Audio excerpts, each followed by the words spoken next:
Operation Vulindela's reform lens widened to include municipal rescue, urban densification, and digital transformation. South Africa's Government of National Unity Cabinet has endorsed a plan to incorporate 3 new reform priorities under the umbrella of Operation Vulindlela, which will now oversee and coordinate the implementation of reforms across 7 areas in total. Approved by Cabinet in March, the new reform focus areas included as part of what is termed Operation Vulindlela Phase II include local government, where institutional, governance and financial reforms will be pursued to address a broad-based deterioration in performance, but particularly in metropolitan councils. Tackling the apartheid geography that has persisted, by pursuing urban densification and spatial integration to reduce transport costs and connect people to economic opportunity, and leveraging digital public infrastructure to modernize state capabilities and unlock economic participation. These new areas will be pursued together with ongoing economic reform efforts underway in the electricity sector, across the logistics system, in improving water supply, and in reforming the visa system to facilitate tourism and the entry of critical skills.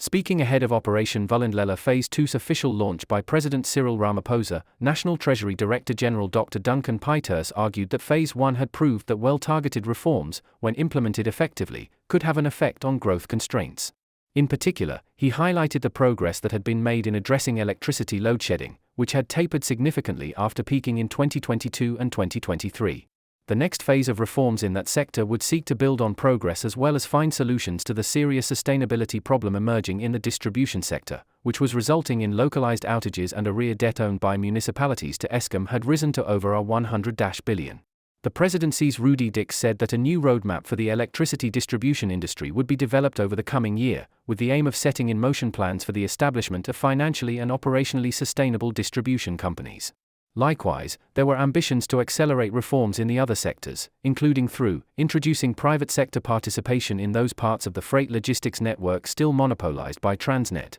developing a national water action plan and establishing a coordination structure to ensure water security, and implementing the points-based system for critical skills visas and general work visas. However, Pythurst said the decision to add 3 new areas reflected the structural constraints to growth posed by the municipal service backlog and ongoing spatial inequality, as well as by a failure to integrate digital solutions. While South Africa's overall growth trajectory remains constrained, these reforms have laid the groundwork for stronger performance over the medium term, he said, adding that the upcoming budget, to be released on May 21 after 2 previous failed attempts, will reflect the Operation Vulindlela priorities. The 3 new areas were both far-reaching in scope and complexity, particularly the reforms being proposed to strengthen municipal government. New utility model. The presidency's Director of Strategy Saul Musker reported, for instance, that Operation Vulindlela would be seeking to shepherd in a shift to a utility model for water and electricity services, whereby all metros would be required to establish or appoint ring-fenced, professionally managed and independently licensed utilities.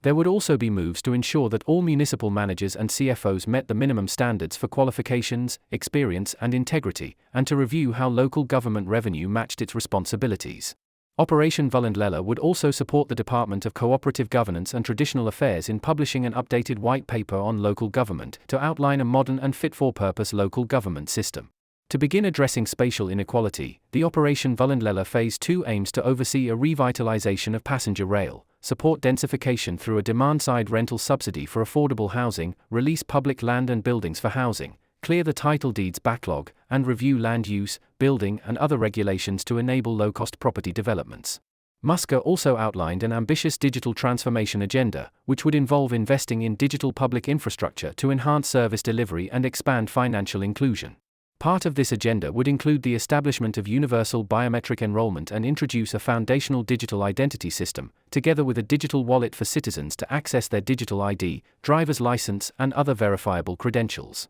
We have consistently said that we believe South Africa's growth problem is structural, not cyclical, and an important feature of the Operation Vulindlela reform is targeting the underlying structural constraints to growth and therefore raising our potential growth rate. As a result, the economic impact of the implementation of these reforms become visible over time, rather than in the immediate term, Pythurst stressed.